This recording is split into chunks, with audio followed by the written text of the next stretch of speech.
मेरे घर से कोचिंग का डिस्टेंस 3 घंटा है, तो मुझे हर दिन स्कूल से निकल के 2 बजे ट्रैवल करके 3 घंटा कोचिंग पहुँचना पड़ता था। 3 घंटा तुम आने जाने का टाइम बता रही हो या केवल जाने का टाइम बता रही हो? ना सर, 3 घंटे जाने के लिए सिर्फ़ और आने के लिए अलग से 3 घंटे लगते थे। जैसे आपके वीडियोज़ से मुझे पता चला कि 15 पेजेज़ एनसीईआरटी हर दिन पढ़ना चाहिए। सैटरडे और संडे मेरा फ्री मिलता था, उसमें मैं 17 घंटा सेल्फ स्टडी करती थी। 17 घंटा Devarshita. So hi everyone, this is doctor Aman Tilak. आज के वीडियो में मेरे साथ है Devashrita Sarkhel from West Bengal. She is scoring 700 marks in NEET 2024। First of all heartiest congratulations Devashrita. मैं तुमसे इससे पहले इंटरव्यू बिगिन करे पूछना चाहूंगा, व्हाई नीट? क्यों डॉक्टर बनना चाहती थी?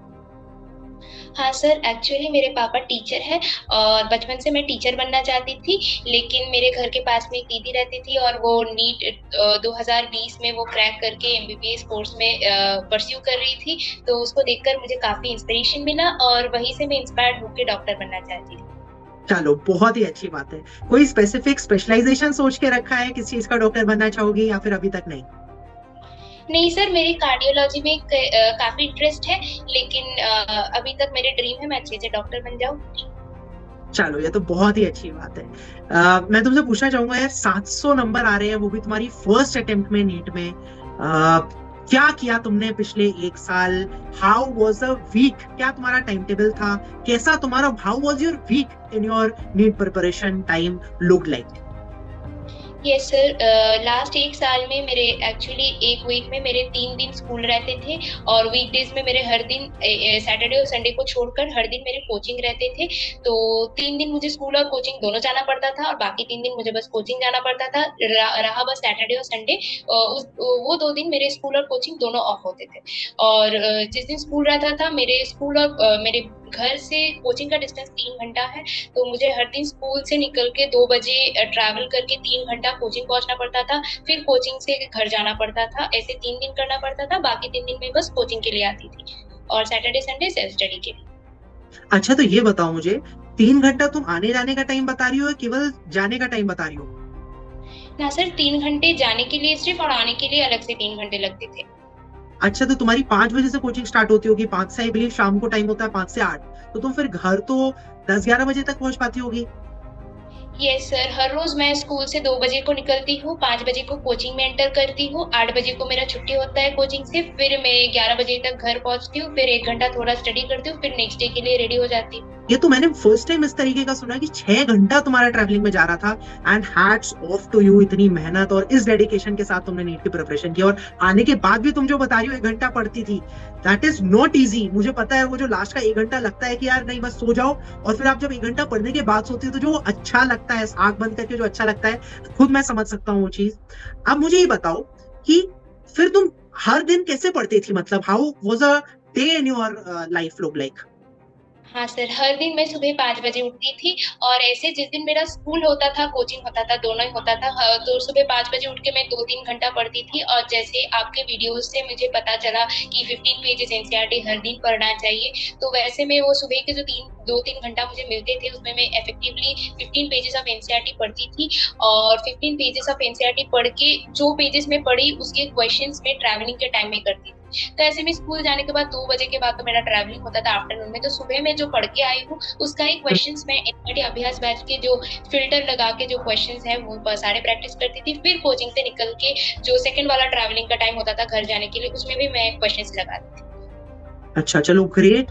तो आई बिलीव अगर तुम ट्रैवलिंग के टाइम तक को यूटिलाइज कर रही थी क्वेश्चन प्रैक्टिस करने में, तो ट्रैवलिंग के टाइम में तो कौन कौन से सब्जेक्ट लगा पाती थी तुम क्वेश्चन प्रैक्टिस करने के लिए?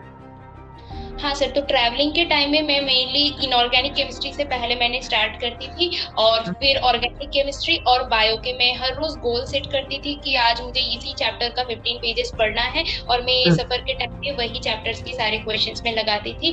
और ऐसे कि फिजिक्स का क्वेश्चन तो वैसे लग नहीं पाता था जर्नी के टाइम पे, क्योंकि फिजिक्स में काफी सारे न्यूमेरिकल्स के बात आते हैं, तो वो मैं सैटरडे और संडे मेरा फ्री मिलता था, उसमें मैं 17 घंटा सेल्फ स्टडी करती थी, उसी में मैं टाइम निकाल के फिजिक्स और फिजिकल केमिस्ट्री का क्वेश्चंस लगाती थी।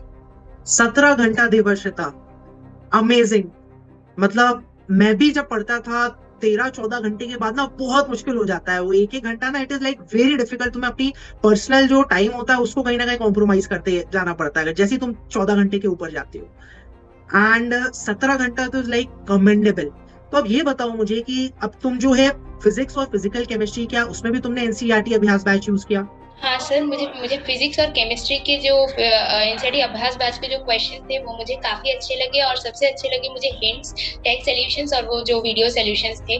सभी क्वेश्चंस बन नहीं पाता था मुझसे भी, तो वो जो क्वेश्चन मुझसे नहीं बना उसको मैंने हिंट्स देखकर सॉल्व करती थी। अगर हिंट से नहीं बनता था तो टेक्स्ट सॉल्यूशंस, और टेक्स्ट सॉल्यूशंस के भी बाद अगर कुछ डाउट्स रह गया तो वीडियो सॉल्यूशंस। वीडियोस इतने अच्छे थे कि वो कभी वर्चुअल वाला फील नहीं आया, वो रियली लगता था। अच्छा, तो मैं समराइज करता हूँ अभी तक का। सो जब तुम सुबह 5 बजे उठती थी, हर रोज 15 पेजेस का तुम्हें गोल रख लेती थी अपने लिए, inorganic chemistry, organic chemistry, bio क्या, और जब कोचिंग के लिए तुम 3 घंटा जाते हो और 3 घंटा आते वक्त जब आ रही होती थी तो अपने फोन पे ही जो है क्वेश्चन प्रैक्टिस कर लेती थी नीट प्रेप एसेंशियल ऐप के एनसीईआरटी अभ्यास बैच से, करेक्ट? फिजिक्स और फिजिकल केमिस्ट्री के लिए तुम्हारे लिए जो बेनिफिट हुआ अभ्यास बैच में वो ये था कि भाई हर एक क्वेश्चन का जो कि कैलकुलेटिव है उसका हम लोग ने कोशिश किया, हिंट दिया है। तो बहुत बार होता है हिंट देख के ही आपको, रेदर देन पूरा सोल्यूशन देखो, हिंट देख के आपको समझ में आ जाता है वो कैसे करना है क्वेश्चन, तो वो तुम कर लेती थी। हिंट से नहीं समझ में आता था तो स्टेप्स ऑफ कैलकुलेशन दिए, स्टेप 1, स्टेप 2, स्टेप 3। तो लेट्स से तुम स्टेप 2 तक पहुंची, तुम्हें तभी समझ में आ गया, तो पूरा देखना नहीं पड़ा, तुमने अपना खुद का भी ब्रेन लगाया। तब भी मान के चलो डिफिकल्ट क्वेश्चन है, नहीं हो पा रहा है, तो उसको पूरे जो है वीडियो एक्सप्लेनेशन अवेलेबल है, जैसे कि तुम्हारे टीचर तुम्हें सामने ऐसा लगता है कि तुम्हारे घर पे आके पढ़ा रहा है, काइंड ऑफ। ठीक, अब मुझे नेक्स्ट, बिल्कुल ठीक है, अब मैं तुमसे नेक्स्ट चीज पूछना चाहूंगा कि जब तुम्हारा रिवीजन का टाइम आया, देखो सिलेक्शन एक बार पढ़ाई करने से नहीं होता, बार बार रिवाइज करने से होता है, तो अब रिवीजन में तुम्हारी क्या स्ट्रेटेजी रहती थी? जैसे कि एनसीईआरटी के अभ्यास बैच की मुझे और एक ऑप्शन दिखी जो है रीसेट का ऑप्शन, वो मुझे बहुत पसंद आया, क्योंकि रिवीजन के टाइम में मैं क्वेश्चंस पे ज्यादा ध्यान देती थी, क्योंकि मैं ऑलरेडी पढ़ चुकी हूँ बहुत बार। तो रिवीजन के टाइम में जो है क्वेश्चंस लगाना मेरे लिए जरूरी लगती थी, इसलिए मैंने रीसेट किया मेरे प्रीवियस सारे अटेम्प्ट्स को, और मैं रीसेट करने के बाद मैंने फिर से क्वेश्चंस लगाए, और उसी क्वेश्चन से जो मेरे गलती हुए, जो क्योंकि एनसीईआरटी अभ्यास बैच में और मुझे अच्छा लगा कि पेजेस मार्क्ड रहते थे ऑलरेडी कि इसी पेज से ये क्वेश्चन है, तो मुझे पता लगता था कि हाँ ये पेज से मेरे गलती हो रहे हैं, मेरे ये पेज में थोड़ा वीकनेस है, तो मेरे वीक पॉइंट्स मैंने देखे, मैंने पॉइंट आउट किया, और वही वीक पॉइंट्स को मैंने ठीक किए, और जो क्वेश्चंस मुझे अच्छे लगे उसको मैंने बुकमार्क किया, बाद में उसका हिंट्स, वीडियो सॉल्यूशन सभी देखा, और कुछ नया अगर मिला मुझे सीखने को तो मैं नोटबुक्स में उसको नोट करती थी।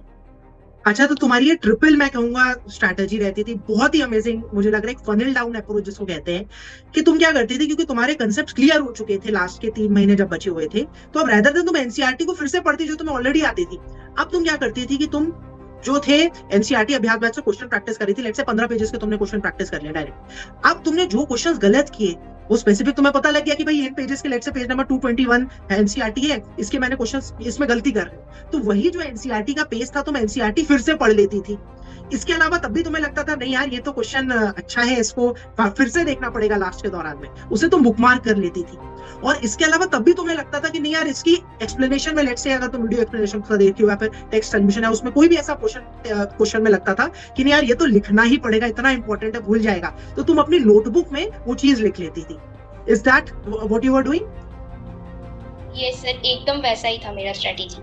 चलो बहुत अच्छी बात है। मैं सबको बताना चाहूंगा कि एनसीईआरटी अभ्यास बैच में ना अनलिमिटेड रीसेट, आप जितनी बार चाहो उतने टाइम जो है रीसेट कर सकते हो क्वेश्चन को। अच्छा, मुझे ये बताओ देवश्रिता कि तुमने अभ्यास बैच इतने सारे क्वेश्चन की और इतनी बार की, और उसके बाद तुम नीट 2024 में बैठ के तुमने अपीयर की, क्या डिफरेंस लगा, क्या सिमिलैरिटी लगा तुम्हें क्वेश्चन पेपर में? सर एकदम से अभ्यास बैच में मुझे वैसे ही क्वेश्चन दिखे, एकदम राइट प्रोपोर्शन में भी, मुझे नीट के पेपर में भी वैसे ही क्वेश्चन दिखे जैसे मैंने प्रैक्टिस किए थे, लाइक एकदम एब्सोल्यूट एक ही प्रोपोर्शन में मुझे एआर टाइप, स्टेटमेंट बेस्ड जो मैचिंग्स है, diagram based question, graph based question मुझे दिखे। और मैं और भी बोलना चाहूंगी, एआर पावर ऑफ नाम के कोर्स भी मैंने थी उसमें एनसीईआरटी अभ्यास बैच के अंदर ही, नीट प्रेप एसेंशियल ऐप में मुझे वो भी दिखे, और उसमें मुझे एक जगह पे सारे statement based question, AR type question, matching type question, diagram based question भी दिखे, और मुझे बहुत सुविधा हुई। मैंने एआर टाइप बहुत सारे किए, क्योंकि एआर टाइप में मैं थोड़ा वीक थी, तो एआर टाइप मैंने बहुत सारी प्रैक्टिस किया, इसलिए मैंने नीट में एकदम राइट प्रोपोर्शन में वैसे ही क्वेश्चंस फेस किए। अच्छा, तो तुम ये बोल रही हो कि नीट 2024 तुम्हें एकदम ऐसी लगा कि तुम कहीं ना कहीं अभ्यास बैच से क्वेश्चन प्रैक्टिस कर रही हो, करेक्ट? हाँ। और दूसरी चीज भर भर के देखो इस बार नीट 2024 में, वैसे ही जैसे कि पिछले 3-4 साल से हो रहा है कि फिजिक्स देख लो तो भर भर के डायग्राम और ग्राफ्स भरे हुए हैं, केमिस्ट्री बायो में भी और देख लो, और सब में देख लो statement based, assertion reason graph based questions हैं। तो हम लोगों ने क्या किया कि भाई बच्चे इसमें कंफ्यूज होते हैं नए टाइप के क्वेश्चंस में, तो इसको एक जगह पे डालते हैं, उसको हम लोगों ने कहा एआर पावर अप कोर्स। इसमें 4 टाइप के क्वेश्चन है, कौन कौन से? स्टेटमेंट वाले, असर्शन रीजन, तुम्हारे ग्राफ वाले और मैचिंग टाइप। और गुड न्यूज ये है, जो भी बच्चे अभी एनसीईआरटी अभ्यास बैच में ऑनलाइन वाले में एनरोल कर रहे हैं, या फिर अल्टीमेट कॉम्बो जिसमें कि एनसीईआरटी अभ्यास बैच ऑनलाइन के साथ 8 मॉड्यूल्स है फिजिक्स केमिस्ट्री की for pen and paper mode में practice as well as 50 sheets, इन दोनों किसी भी कोर्स में एनरोल कर रहे हैं, फर्स्ट 1000 स्टूडेंट्स को ये कॉम्प्लीमेंट्री दिया जा रहा है AR power up course. It is gonna be amazing just like Devashrita says. ठीक है, अब मुझे नेक्स्ट चीज बताओ कि पीवाईक्यू मार्क्ड एनसीईआरटी एक चीज है हम लोग ने इंट्रोड्यूस की थी, क्या तुमने उसको देखा था? Sir actually PYQ marks NCERT बहुत बेहतरीन आइडिया लगा मुझे, बहुत यूनिक लगा मुझे, क्योंकि लेकिन सर मेरे टाइम कम थे, इसलिए अनफॉर्चुनेटली मैंने वो अवेल नहीं कर पाई। लेकिन मैं सबको बोलना चाहूंगी कि जरूर अवेल करें, क्योंकि हमें अगर पता लगता है कौन सा एरिया से क्वेश्चन आ रहा है तो हम और सतर्क होकर वो एरियाज देखेंगे और अच्छे से क्वेश्चन प्रैक्टिस कर पाएंगे। तो ये जरूर बहुत बेहतरीन होगा अगर हम एरियाज को डिमार्क कर दें जो ऑलरेडी मार्क हुआ रखा है पीवाईक्यू मार्क एनसीईआरटी में। तो अनफॉर्चुनेटली मेरा टाइम मैं देख नहीं पाई, लेकिन ये बहुत अच्छी चीज है। अच्छा, तो तुमने जो है जो हमारी बात हो रही थी कि तुमने पीवाईक्यू मार्क्ड एनसीईआरटी में वो एरियाज तो देख लिए एनसीईआरटी के जो पिंक कलर से अंडरलाइन है, लेकिन बहुत ज्यादा क्वेश्चन प्रैक्टिस नहीं कर पाई क्योंकि तुम्हारे पास टाइम कम था और तुम्हें लगा कि यार बुक मार्क क्वेश्चन तो जितना पढ़ा है उसी को रिवाइज कर, राइट? तो हाँ ये मैं सब बच्चों से बोलना चाहूंगा कि भाई तुम्हारे पास अगर कम टाइम बचा है तो नए रिसोर्सेज पे मत जाओ, तुमने जो ऑलरेडी पढ़ा हुआ है वही जाओ, that is the best strategy. देखो देवाश्रिता के 700 मार्क्स आ रहे हैं, कुछ बच्चे बोलते हैं कि नहीं भाई अभ्यास बैच में जो क्वेश्चंस है क्या वो सफिशिएंट है? मोर देन सफिशिएंट है। तुम्हारे सामने एक बच्ची है जिसके 700 नंबर आ रहे हैं और वो भी कह रही है कुछ कुछ क्वेश्चंस नहीं कर पाई, पीवाईक्यू मार्क्ड एनसीईआरटी जैसे नहीं कर पाई, वो मेनली एनसीईआरटी अभ्यास बैच और पीआर पावर अप कर पाई। तो सोचो कितना अच्छा है सब कुछ, it is a one stop solution तुम्हारे लिए, तुम अगर क्वेश्चन प्रैक्टिस करना चाहते हो। और पेज वाइज मैनर में जो क्वेश्चन प्रैक्टिस करने का इससे हेल्प हुआ, दैट इज वो तुम्हें कहीं भी नहीं मिलने वाला मार्केट में। ठीक है, एंड आई रियली अप्रिशिएट तुमने पीवाईक्यू मार्क्ड एनसीईआरटी में ऑनेस्टली चीजें बताई। कुछ मैसेज देना चाहूंगी नीट एस्पिरेंट्स को जो कि नीट 2025 या 26 के लिए प्रिपेयर कर रहे हैं बेस्ड ऑन योर एक्सपीरियंस? हाँ, मुझे लगा कि प्रैक्टिस बहुत जरूरी है, बस पढ़ने से नहीं होता है। जैसे आपके वीडियो से मुझे पता चला कि 15 पेजेस एनसीईआरटी पढ़ के उसको समझ के जरूर क्वेश्चंस लगाइए, तो समझ आता है कि पढ़ के कितना समझ के हम अप्लाई कितना कर पा रहे हैं। जैसे कि मुझे कई सारे क्वेश्चंस दिखे, मुझे लगे कि हाँ इससे भी क्वेश्चंस आ सकते हैं, अच्छा ये इसको भी पढ़ना चाहिए। तो मुझे लगा कि हाँ प्रैक्टिस जरूरी है, और जितना हम प्रैक्टिस करेंगे उतना हम देखेंगे कितना हम अप्लाई कर पा रहे हैं, हमारा वीक पॉइंट्स हमें हमारे सामने दिखेगा और हम उसको ठीक कर पाएंगे। इसलिए मैं बोलूंगा कि हाँ एनसीईआरटी अभ्यास बैच को जरूर अवेल करें, और ऐसी बहुत सारे क्वेश्चंस वहां से मिलते हैं, प्रैक्टिस करें, अपने वीक एरियाज को देखें और उसको जरूर ठीक करें। उससे पता चलता है कि हमारा इसमें वीक है, यहाँ से भी क्वेश्चन आ सकता है। एंड मैं ये बोलूंगा कि you have truly followed me, क्योंकि मैं यही चीज बोलता हूँ सारे बच्चों को कि एनसीईआरटी पढ़ना केवल एक चीज थी, उसे समझना दूसरी, अप्लाई करना तीसरी, और बहुत इंपॉर्टेंट चीज है क्योंकि तुम उसी के लिए तो पढ़ रहे हो। नीट का एग्जाम क्या है? तुम्हारे सामने एमसीक्यू आ रहा है, फर्क नहीं पड़ता तुम्हें पढ़ा है नहीं पढ़ा है, आता है नहीं आता है, वहां पर तुम्हें सही ऑप्शन मार्क करके आना चाहिए। और चौथी चीज ये है कि भाई जब तुम एक माइंडसेट डेवलप कर पाओ, जब तुम्हें ये समझ में आने लग जाए कि एग्जामिनर भला क्वेश्चन क्या पूछना चाह रहा है, वो तभी आता है देवाश्रिता को जैसे आया जब इसने बहुत सारे क्वेश्चन प्रैक्टिस किए एंड इतना डीप घुस के एनसीईआरटी से क्वेश्चन बनाया कि तुम एक बार पढ़ोगे एनसीईआरटी तुम्हें लगेगा अरे ये तो आ गया, लेकिन उसी से घुस के क्वेश्चन पूछेंगे तो तुम आंसर नहीं कर पाओगे। And that is the benefit of doing regular consistently question practice. और तुम्हारे लिए कितना आसान हो गया कि भाई तुम्हारे लिए सिंपल गोल सेट है कि भाई 15 पेजेस एनसीईआरटी का पढ़ना है, लेट्स से तुम एक दिन का 5 page physics, 5 page chemistry, 5 page bio की पढ़ो, उतने की डेली कंसोलिडेट करने के लिए क्वेश्चन प्रैक्टिस कर लो अभ्यास बैच से, and you are set with it. Bookmark कर लिए तुमने, बाद में तुम्हें रिवाइज करने के लिए भी तुम्हारा सॉर्टेड हो गया, तो और क्या चीज चाहिए, है ना? सो आई थिंक काफी अच्छे से तुमने डिटेल में बताया। दो मुझे जो तुम्हारी चीजें लगी बहुत यूनिक लगी और बहुत मोटिवेशनल लगी, पहली कि जब तुम फ्री होती थी, जिस दिन तुम्हारे पास कोचिंग या स्कूल नहीं जाना होता था, तुम्हें टाइम की वैल्यू पता थी, और मुझे लगता है हर एक बच्चे को पता होनी चाहिए क्योंकि ये बाकी दिन बहुत ज्यादा बिजी होती थी, तो 17-17 घंटा पढ़ती थी, विच इज कमेंडेबल, फिनोमिनल। दूसरी चीज जो मुझे लगी, 3 घंटा जाना 3 घंटा आना, इसके लिए अलग लेवल का डेडिकेशन चाहिए कोचिंग में और नीट की प्रिपरेशन के लिए। एंड इवन मोर इंपॉर्टेंट मुझे लगा कि तुमने वो टाइम को वेस्ट नहीं किया, उसको भी यूटिलाइज किया, which was even more fabulous.